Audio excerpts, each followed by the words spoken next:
अस्सलाम वालेकुम वरहमतुल्लाहि वबरकातुहू। मैं हूँ दादा होम्योपैथ डॉक्टर मोहम्मद सदीक, विशाल होम्योपैथिक क्लिनिक उकाड़ा से। आज की हमारी होम्योपैथिक रेमेडी का नाम है आयरस versicolor। ये मैदे और जिगर पर अल्हम्दुलिल्लाह बहुत काम करती है। इसकी प्रूविंग के दौरान जो इसकी सिम्टम्स हमें मिली हैं और हम तक मटीरिया मेडिका की शक्ल के अंदर पहुंची हैं, वो यही है कि मैदे और जिगर को ये फोकस, और उसके साथ साथ क्योंकि मैदा बिल्कुल दरमियान में ज्यादा दाईं तरफ होता है और साथ जिगर है, तो इसलिए दायां सर दर्द, दाईं आंख में और दाएं हिस्से में जो है दर्द हो, शदीद हो, तकलीफ हो, मैदे में, जिगर में शदीद दर्द हो, और वो दर्द उस वक्त तक दुरुस्त ना हो जब तक सफरावी, जर्दी रंग की, मटियाले रंग की, स्याही मैल कै ना आ जाए। जब तक उल्टी नहीं आएगी, सर दर्द भी ठीक नहीं होगा, मैदा का दर्द भी ठीक नहीं होगा, जिगर का दर्द भी ठीक नहीं होगा। ये इसकी करेक्टरिस्टिक सिम्टम है। और इसी तरह इसकी दूसरी जो अलामत है वो ये है कि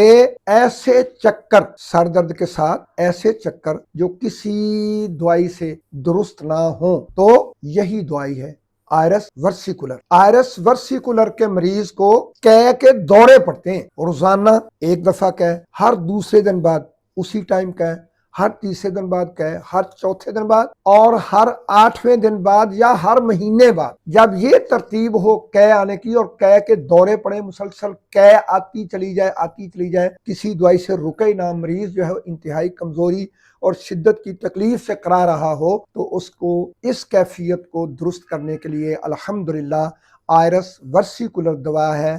इसको 30 में, 200 में और 1 mcm में भी जरूर देंगे। और कै की कैफियत, मरीज की तकलीफ की कैफियत और उसके चक्रों की और दर्द की जो है इंतहाई शिद्दत को सामने रखते हुए बार बार भी दवाई को देना पड़े, तो बिल्कुल डरे भी नहीं, परेशान भी नहीं हो। इंशाल्लाह जब होम्योपैथिक मुआलिज बुज़दिल नहीं होगा होम्योपैथिक दवाई देने में, तो इंशाल्लाह मरीज शफा की राह पर गामजन होगा। अस्सलाम वालेकुम वरहमतुल्लाहि वबरकातुहू।